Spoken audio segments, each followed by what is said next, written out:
Karong adlaw, atong tun-an ang pulong sa Dios uban sa sermon nga giuluhan, ang gahom sa hustong pag-ila ug ang pulong sa Dios. Sa karaang panahon sa Israel, si Haring Solomon nag-ampo alang sa kaalam aron sa pagdumala sa katawan sa Dios sumala sa kabubuton sa Dios. Kituman sa Dios ang pangamuyo ni Solomon ug gihatagan siya og daghang kaalam. Sa daghang paagi nga gipakita ni Solomon ang kaalam nga gihatag sa Dios, ang labing ilado maong iyang abilidad sa husto nga pag-ila sa kamaturan sa paghimog mga paghukom. Usa ka adlaw, duha ka babaye miadto kang Haring Solomon sa pagpangayo sa iyang hukom. Nagatuo ko nga kahibalo na kayo kamo ani nga storya. Duha ka babaeng ang nagpuyo sa usa ka balay ug matag usa adunay anak. Apan, ang anak sa usa ka babaye napalgang patay. Mao nga iyang gibaylo ang anak sa babaeng kauban niya sa balay. Sa dihang usa sa mga inahan mibangon pagkabuntag aron pasusuon ang iyang anak, nadiskubrihan nga patay na ang bata nga ana sa iyang atubangan. Apan, sa dihang iyang gitanaw pag-ayo ang bata nga iyang gikugos dili iyaha. Sa pagkamatikod niya nga anak kadto sa laing babayi ug nga maoy nagbaylo, misugod dayon ang away tali kanila. Busa ilang gidala ang ilang reklamo kang Haring Solomon aron mangayo gustisya. Sanglit ang matag usa kanila nag-angkon nga ang buhing bata kay ilaha, si Haring Solomon kinahanglan magpakita og dakong hustong pag-ila aron maila kinsa bagayod ang nagpadayag sa kamatuoran. Si Haring Solomon wala pagyud makakita sa bata, ni wala siya mahibalo sa ilang relasyon. Apan, gihatagan siya sa Dios og kaalam aron mailan kung kinsa ang tinuod nga inahan sa buhing bata. Busa, gisugo ni Solomon ang sundalo nga magdala og espada ug pikaso ng buhing bata sa duha ka bahin. Ang pagtunga sa bata nagpasabot nga patyon siya, dili ba? Sa dihang gipahayag ni Haring Solomon ang iyang hukom, ang usa ka babaye miingon, husto ang paghukom sa hari. Ang laing babaye mitubag, ihatag ang bata kaniya. Ayaw patya ang bata. Buhia siya. Niini nga punto, dili ba nimo maila kung kinsa ang tinuod nga inahan? Si Haring Solomon nakadawat og kaalam gikan sa Dios sa pag-ila tali sa kamaturan ug bakak ug tali sa maayo ug daotan. Tinuod gihapon kini bisan niining katapusang panahon. Ang yawa naglibot-libot sama sa leon nga nagulob, nangitag tukbonon. Usahay, ginasulayan kita sa yawa ug usahay naghimo sa mga kahimtang aron nimbungan kita. Tungod kay makita sa Dios ang katapusan gikan sa sinugdanan ug nahibalo unsaon sa yawa paglimbong kanato, gipasidan-an kita niya nga iyang mga anak, lig-una ang inyong pagtuo. Atong tanaw ng 1 Peter chapter 1 verse 8.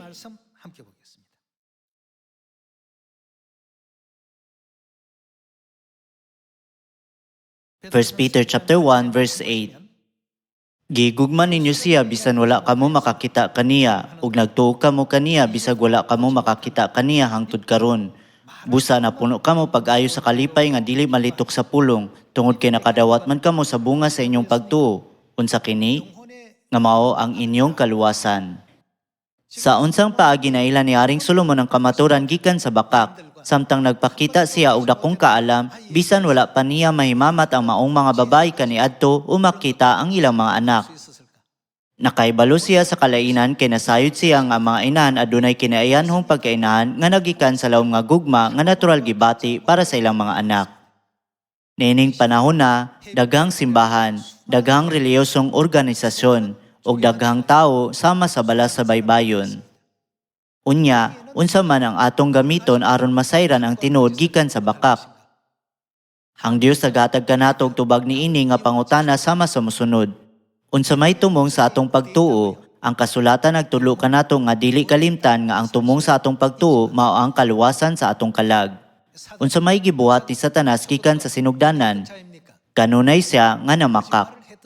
Sa dihang gilimbungan ni Satanas sila Adan ug Eva aron mukaon sila gikan sa kahoy sa kahibalo sa unsay maayo ug unsay daotan na makaksya bahin sa kabubuton sa Dios. Gikan sa higayon nga gidawat nila ang mga pulong ni Satanas, misugod sila sa paglakaw sa dalan sa kalaglagan. Usa kadto kadili maalamon ug walay pulos nga desisyon. Nakaibalo si Solomon sa pag-ila sa tinuod nga inahan gikan sa bakak nga inahan base sa sukdanan sa gugma sa inahan. May tungod sa atong pagtuo, ang tinubdan sa kaluwasan mao ang Dios, ug ang tumong sa atong pagtuo mao ang kaluwasan sa atong mga kalag. Ang nakasabot niini sa husto, dili matintal ni Satanas.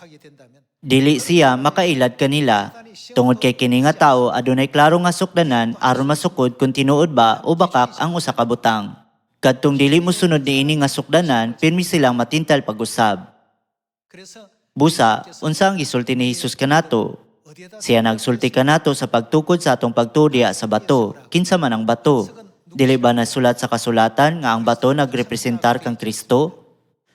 Kung si Kristo dili ang sukdanan sa atong pagtuo, ang gisulti sa usa ka tawo mura gusto ug ang gisulti sa lain usab mura gusto.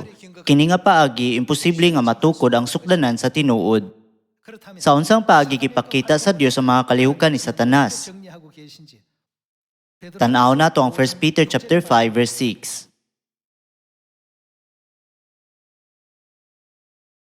Busa pagpailalom kamo sa gahom sa Dios aron magtuboy sa kaninyo sa panahon nga iyang gitakda.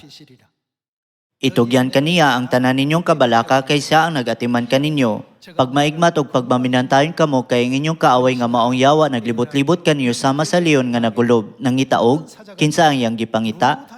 Tukbonon. Naglibot-libot siya nangitag tawo nga tukbonon. Gipahigayon kini niining panahon na. Kining tanan ay tabo karon sa espirituhanong kalibutan. Verse 9. Liguna ang inyong, unsa ang atong ligunon? Pagtuo. Dali natong mailan ang usa ka tawo pinaagi sa pagtan-aw kung gituman ba nila ang tanang pagtulunan sa Biblia sumala sa kamaturan ni ini. Ingon ta nga ilang giproklama nga gigugma ko ang Dios, pinaagi silang mga ngabil, apan gisupak nila ang mga sugo sa Dios sama sa dili pagsaulog sa pagsaylo o paglapas sa adlong igpapahulay. Kini naghatag og klarong timaan nga bakak ang ilang pagtuo. 2,000 ka tuig ang milabay, si Jesus misulti sa mga Pariseo ug sa mga magtutudlo sa balaod. Sila mao mga reliyosong leader ni adtong panahon na. Naghatag si Jesus og klarong pahimangno kanila. Siya miingon, nagpasidungog kamo kanako sa pulong lamang, apan layo kanako ang inyong kasing-kasing. Unsaon man sa usa ka tawo paghibalo unsay naa sa imong una-una, ang mga una-una ba mo pakita sa ilang kaugalingon? Apan naibalo si Jesus. Giunsa niya pagkaibalo?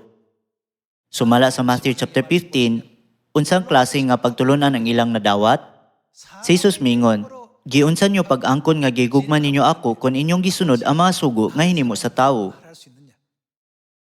Dili ba ang pagigugma kanako mao ang pagtuman sa akong mga sugo? Ang mga tawo la magtagad sa mga sugo sa Dios samtang nagasulti og walay unod nga mga pulong sama sa gigugma ko ikaw. Apan, dali ra kayo na ila ni Jesus kung tinuod ba o bakak ang ilang mga pulong. Sama ra kini sa pag-ila ni Solomon sa tinuod nga inahan ug sa dili tinuod. Nagkinahanglan kita og tukmang pag-ila ni ining panahon na. Atong tan-awon pagbalik ang verse 8. Pagmaigmat ug pagmaminantayon kamo, kay ang inyong kaaway nga maong yawa naglibot-libot kaninyo sama sa leon nga nagulob, nangita og tukbonon. Liguna ang inyong, unsay angay natong ligunon? Pagtuo.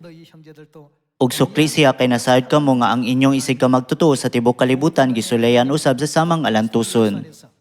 Apan man sa inyong pag-anto sa mubong panahon, ang Dios mismo nga maong tinubdan sa tanang grasya ug maoy nagtawag kaninyo sa pagpakig-ambit sa iyang walay katapusang himaya uban kang Kristo, maghimpit ug maghatag kaninyo kalig-on, kusog ug sukaranan nga dili matarog. Iya ang gahom hangtod sa kaangturan. Amen. Ang kaaway, ang yawa, naglibot-libot sama sa nagulob nga leyon.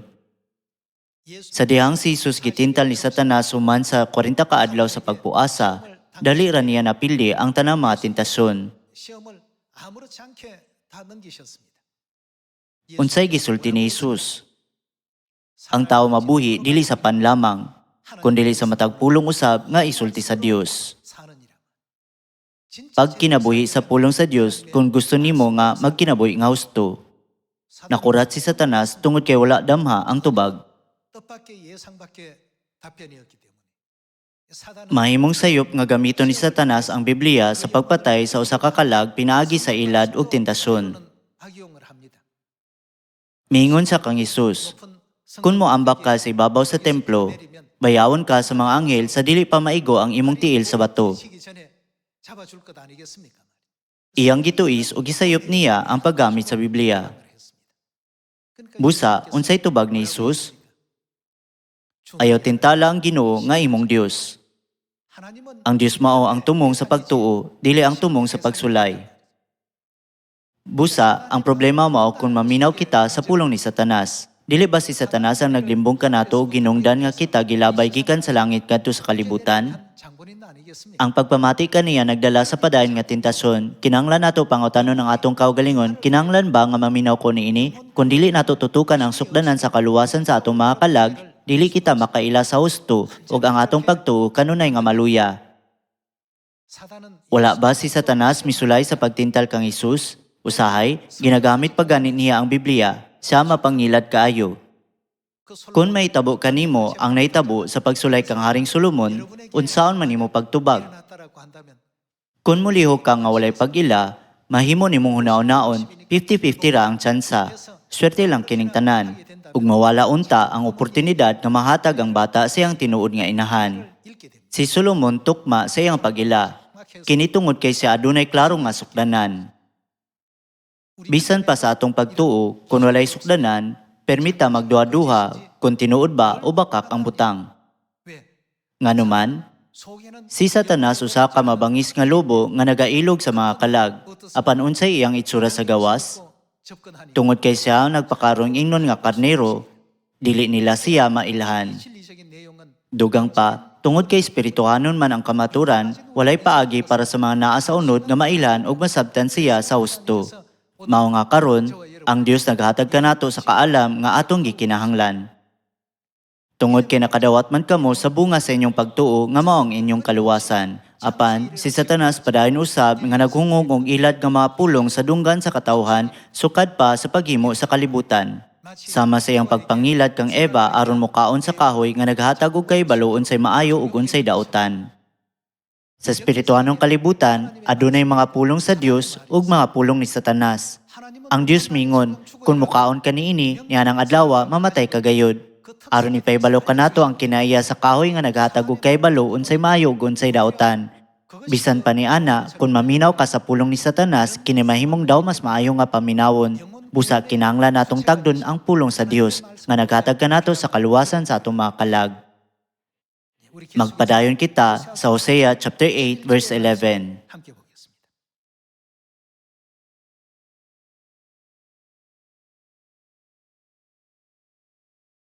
Sa nagkadaghan ang halaran sa Ephraim, misamot usab ang pagpakasala sa katawhan. Bisan paglinibo, kabalaod, ang akong sulaton alang kanila, giyon sa nila pagtanaw kanila, dili gihapon sila magpakabana niini. Tungod kay makita sa Dios ang katapusan gikan sa sinugdan, dili ba niya ipakita kanato ang gusto nga dalan? Mao nga ang Biblia nagatudlo kanato sa pagtuo ug pagsalig sa Dios. Mga igsoon, mahatag ba ang kaluwasan ngadto sa wala magpakabana sa pulong sa Dios? Hari man sila o halangdon, dili nato tan-aw ng ilang kahimtang kun dili mangutana. Makabuot ba gyud ang kaluwasan sa ilang kalag pinaagi sa ilang mga buhat? Kinahanglan natong masabtan ang saktong tubag niini nga pangutana. Nang hinaot ko nga kamong tanan mahimong maayong mga maghukom niining mga butanga. Sa inyong una-una makabuot ba kini? Dili gyud kini mahimo nga makabuot. Atong susiyon kung kinsa ang sakto nga nagtuman sa balaod sa Dios pinaagi sa kamaturan sa pagsaylo. Luke chapter 22.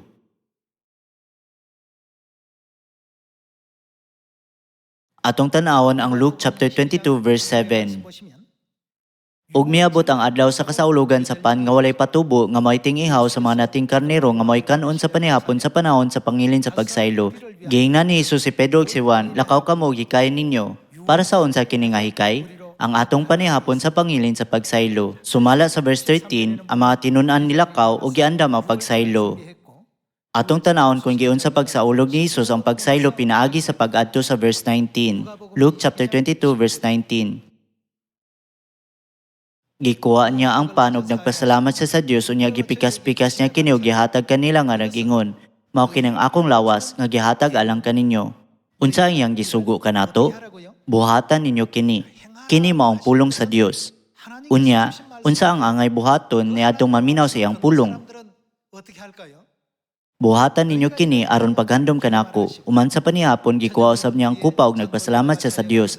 Gihatag niya kini kanila ug mingon siya, kining kupa mao ang bagong kasabutan sa Dios tinimaan sa akong dugo nga giula alang kang kinsa kini giula kaninyo. Sa Hosea chapter 8, ang Dios mingon, bisan paglinibo kabalaod ang akong sulaton alang kanila apan unsa man ang ilang pagtanaw niini? Ila kining giisip nga pulong sa Dios isip usa ka butang nga walay kahulugan kanila.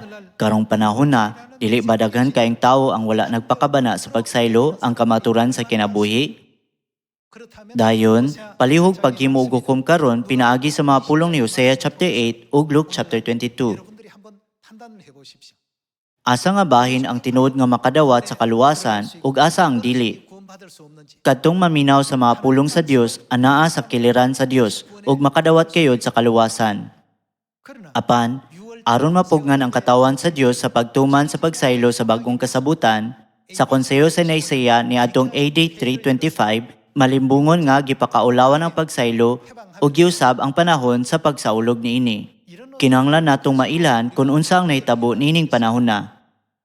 Ang simbahan ba nga nagsaulog sa pagsaylo nagtuman sa pulong sa Dios? O ang simbahan ba nga wala nagtuman niini nagtuman sa pulong sa Dios? Mga igsoon, lisod ba mailhan kung unsa ang gusto nga tubag? Kini nga mga pulong sayon ra kaayo. Sanglit wala sila magpakabana sa pagsaylo unsay isulti ni Hesus. Siya mo ingon, wala ako makaila kaninyo, mga makasasala, pahawa kamo. Dili ba siya mo palayas kanila sa ingon ni ini nga paagi? Ang resulta sa atong mga buhat paghahukman sa katapusang adlaw sa paghukom. Bisag unsa pa, kinahanglang mamati kita sa tingog sa Dios. Bisan pa ni ana, sila nagbutang-butang gamit ang malimbungon nga pulong sama sa ang pagsaylo mao ang balaod ni Moises. Nganong gituman man ninyo ang balaod sa daang kasabutan sa panahon sa bagong kasabutan? Dili ba kinahanglan nga tin-aw natong mailan kung unsa ang kabubuton sa Dios? Atong tanawon ang Amos chapter 2 verse 4.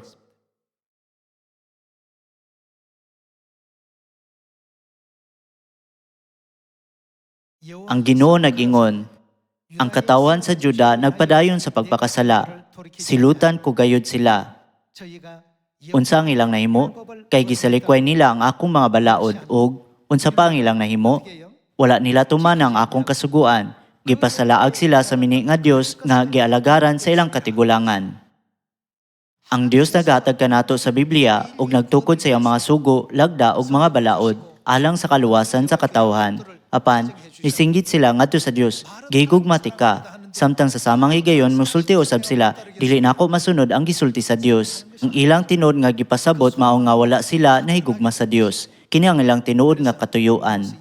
Sumala sa Amos chapter 2, gisalikway nila ang mga lagda ug mga balaod sa Dios. Ug unsa ang resulta? Gipasalaag sila sa mini nga Dios nga gialagaran sa ilang katigulangan. Kadtong mga nalimbungan dili makaila nga sila gilimbungan na. Dili ba ang nalimbungan na wala ang abilidad sa pag-ila sa husto unsay tinuod ug unsay bakak? Tanaw nato ang Matthew chapter 13 verse 24.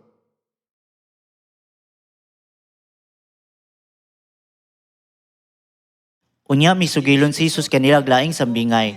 Ang paghari sa Dios na isama sa usa ka tawo nga nagpugas og maayong binhi didto sa iyang uma. Usa ni anak kagabi samtang nangatulog ang tanan usa ka kaaway. Kinsa ang kaaway? Ang yawa. Ang miadtog misabod og liso sa mga sagbot sagol sa trigo ug unya mibiya. Sa nakatubo na ang mga tanom ug bisugod na pagbuswak ang mga uhay, diha pa maili ang mga sagbot. Ang mga sulugon sa tagiya miduol kaniya og miingon, Sir, maayo man unta ang mga binhi nga imong gipugas, apan din man gikan ang mga sagbot. Unsa ang gingon sa tagiya? Siya mitubag usa ka kaaway ang naghimo nini. Nasayran dayon sa tagiya. Si Kristo nga kanunay makaibalo sa tinuod ug bakak miingon, usa ka kaaway ang naghimo nini nga nagpasabot nga si Satanas ang naghimo. Giyon sa man niya pagkaibalo. Si Satanas nagpugong kanato sa pagpamati sa tingog sa Dios. Gikasuko niya kung magkinabuhi kita sumala sa pulong sa Dios. Mao nga iyang giusab ang gitakdang panahon ug mga balaod nga gitukod sa Dios. Sumala sa Galatians chapter 1 verse 6, nagmugna siya og lahi nga ebanghelyo. Nining paagiha, gibabagan niya ang mga tawo sa paglakaw paingon sa gingarian sa langit nga giandam sa Dios. Sama sa iyang paglimbong sa mga tao sa langit, kilimbungan gyapon niya ang mga tao dinhi sa kalibutan. Mao nga kinahanglan nato ang abilidad nga masayran ang kalainan sa husto ug bakak, bisan unsa pa ang mahitabo. Chapter 13 verse 36.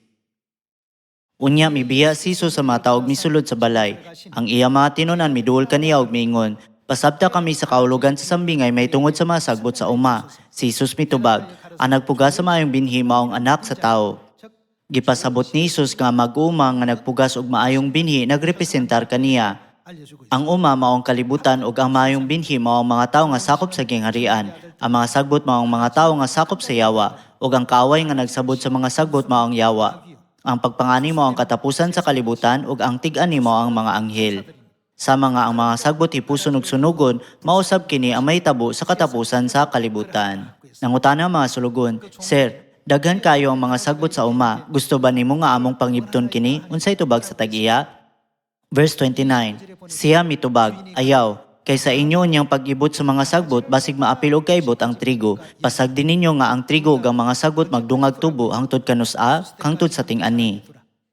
Kanusa ang ting-ani, sa yanong pagkasulti, pasag din nga motubo ang duha hangtod sa katapusan sa kalibutan. Kay balo siya, apan gisultihan niya sila nga pasagdan kini. Unya, kinsa ang mga sagbot? Balik ko nato ang verse 39.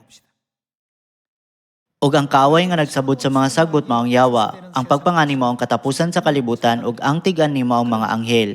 Sama nga ang mga sagbot hipuson ug sunugon, mausab kini ang mahitabo sa katapusan sa kalibutan. Ipadalaon niya sa anak sa taong iyang mga anghel, ipuson nila gikan siyang gingarian ang tanan nga mo'y nakaangin sa mga tao sa pagpakasala, lakip ang tanan nga nagbuhat og daotan. Itambog sila ngadto sa kalayo nga nagdilaab. Kaniadto si Jesus mingon, ibug ko sa mga sagbot o gitambog kini sa kalayo. Apan sa verse 41, siya mingon, ipuson ang tanan nga nagbuhat og daotan o gitambog sila ngadto sa nagdilaab nga kalayo. Sa katapusan, unsay girepresentar sa mga sagbot, kini nagrepresentar sa mga pagkamalapason sa ato pa pagsupak sa balaod sa Dios. Sa dihang si Jesus mianin ining kalibutan na 2,000 ka tuig na ang milabay, klaro niyang gitudlo kanato nga kini nga buhat dili gayud magdala sa kaluwasan. Unya, unsay angay natong buhaton sa mga pulong sa Biblia? Kinahanglan natong tumanon ug paminawan ang mga pulong sa Dios. Kung ang Dios mingon, hinumdumi ang ikapitong adlaw pinaagi sa pagbalaan nini, kinahanglan natong sundon ang mga pulong sa Dios. Ang limbungan mo ingon, unsay kalayanan kung kita magsimba sa Sabado o Domingo? Ang importante mo ang pag-alagad sa Dios. Apan gitudloan kita sa Dios na dili kini ang paagi sa pag-alagad sa Dios. Kadtong nalimbungan ni ini nga mga pulong makabaton og sayop nga pagsabot sa kabubuton sa Dios. Kamong nagsaulog sa adlawng ipapawlay mahimong akong katawhan kang kinsang mga pulong kini. Ang mga tao sa kalibutan moingon unsay kalainan kung kita magsimba sa Sabado o Domingo? Makasimba kita sa bisan unsang adlaw. Kung kita mangutana, gisulti ba gayud kana sa Dios? Makaamgo kita unsa kalahi ang ilang mga ideya gikan sa mga pulong sa Dios. Gawas kung mo focus kita sa kaluwasan sa atong mga kalag nga mao ang tumong sa atong pagtuo, dili nato mailan ang mga espirituhanong laraw ni Satanas. Nahibalaan dayon ni Jesus kung kinsa ang nagbuhat niini nga nag-ingon, usa ka kaaway ang naghimo niini.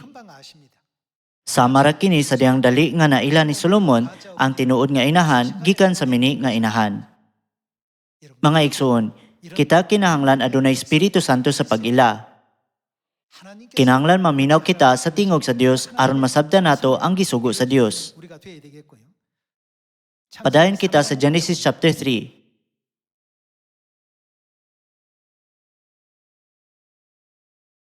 Genesis chapter 3 verse 1.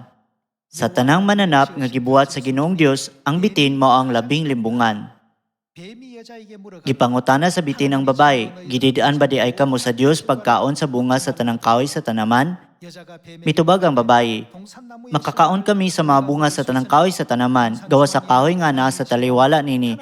Gididaan kami sa Dios sa pagkaon og bisan gani sa paghikap niya ng kahuya. Kung supako namo kini, mamatay kami. Mingon ang bitin, dili tinuod nga mamatay kamo.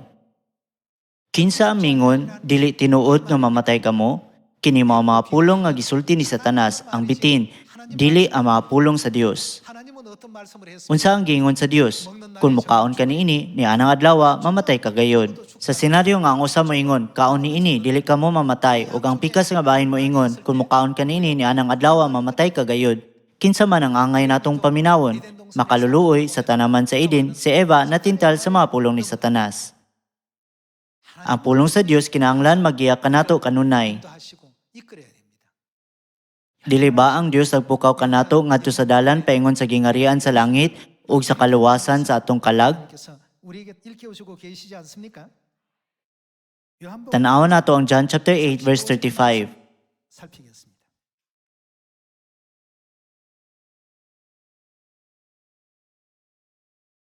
Ang ulipon dili kanunay sakop sa panimalay, apan ang anak kanunay sakop sa panimalay. Kung ang anak maghatag kaninyong kagawasan, mahimo gayud kamo nga mga tawo nga gawas nun. Nasayod ako nga mga kaliwat kamo ni Abraham, apan nagtingwa kamo sa pagpatay kanako kay dili man kamo mudawat sa akong pagtulunan. Nagsulti ako unsa ang iyang gibuhat, sa gipadayag kanako sa akong amahan, apan nagbuhat kamo sa gisulti kaninyo sa inyong amahan. Nga mao, ang inyong amahan si Satanas. Si Jesus mingon, gibuhat na ko ang akong nadungog gikan sa akong amahan, ug nagbuhat kamo sa gisulti kaninyo sa inyong amahan. Unya, sumala sa atong gibuhat, dali ra nato mailan kang kinsa kita nga kaliwat. Kung kita mo ingon atong sa ulugon ang adlaw igpapaulay ug ang pagsaylo, unya kinsa ang atong amahan. Ang uban nagingon, ginatuman namo ang Domingong pagsimba ug Pasko. Wala gyud gihatag sa Dios kanato kadtong mga butanga ug dili usab kini kasaulugan sa Dios. Si Jesus mingon nga siya mao ang Ginoo sa igpapahulay ug nagpakita usab kanato sa paniginan sa pagsimba sa igpapahulay da sa Luke chapter 4. Kisaulog usab sa mga tinun-an ang adlaw igpapahulay. Dili ba kini na record sa libro sa mga buhat? Dugang pa, sa Matthew chapter 24, si Jesus mingon, busa pag-ampo kamo sa Dios nga dili unta kamo pakagiwon sa panahon sa tingtugnaw o sa adlaw igpapahulay. Ngano nakaingon siya ni ana? Ang katugnaw sa tingtugnaw mahimong grabe kayo o kinanglan kita magsimba sa igpapahulay. Apan, mahimo ba natong tumanon sa hustong paagi ang igpapahulay kung kita pakagiwon? Gihatagan o gibugaton ni Jesus sa Matthew chapter 24 verse 20 ang importansya sa pagsimba sa adlawng igpapahulay bisan sa katapusang mga adlaw. Bisan pag isulat sa Dios kini nga mga kasuguan para kanato, dili ba makaluluoy nga ang mga simbahan karon nga nag-angkon nga nagtuo sa Dios apan wala na mati sa tingog sa Dios? Ang adlawng igpapahulay may usa ka ilanan tali kanako ug kaninyo. Kamoy tinuod nga akong katawhan ug akong mga anak. Dili ba ang kamaturan sa pagsaylo sa bagong kasabutan na tukod nga adunay mga saad? Ang tumong sa sermon karong adlaw mao ang pagpasabot nga kinahanglan kitang maminaw sa tingog sa Dios. Apan adunay mga tawo nga nag-angkon nga nagtuo sa Dios apan dili gyapon sila magpakabana ug wala magtagad niini. Tungod kay ilang gibutang ilang kaugalingong paghukom nga mas taas kaysa pulong sa Dios, sila maminaw sa pulong ni Satanas. Busa, ang kahoy nga naghatag og kaybalo sa unsay maayo ug unsay daotan nga dili unta dapat kanon, nahimong nindot og makadani.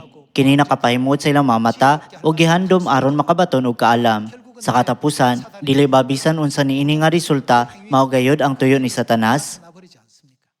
Mao nga si Jesus mingon nga dili ang tanan nga moingon Ginoo Ginoo makasulod sa gingarian sa langit, kundili kadto lamang nagatuman sa kabubuton sa amahan.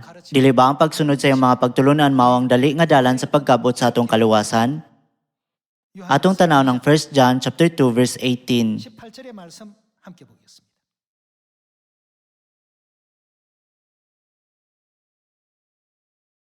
Mga anak, dul na ang katapusan sa kalibutan. Nakadungog kamo nga moani ang kaaway ni Kristo. Ug karon ani ana ang daghang mga kaaway ni Kristo. Busa masiguro nato nga duol na gayud ang katapusan. Sila unsay ilang gimo, mibulag kanato kining mga tawhana. Sa sinugdan, kini nga mga tawo misulod sa simbahan aron maluwas, apan sa ulahi, lahi ang ilang tumong ug mihunong sa pagpaminaw sa tingog sa Dios. Mibulag kanato kining mga tawhana kay dili man sila tinuod nga sakop sa atong pundok. Kung tinuod pang ato silang mga kauban, magpabilin unta sila kanato, apan namiya sila aron mailan gayud nga sila dili kauban nato. Ang Biblia nagsulti kanato nga bisan sa karaang simbahan, adunay mga tawo nga nakadawat sa kamaturan apan sa katapusan mibiya sa simbahan. Atong masabtan nga sila mao kadtong miingon, dili ako mamati sa tingog sa Dios. Apan, unsa ang gisulti sa Dios bahin sa iyang mga karnero? Maminaw sila sa iyang tingog. Atong tanaw ng John chapter 10 verse 25.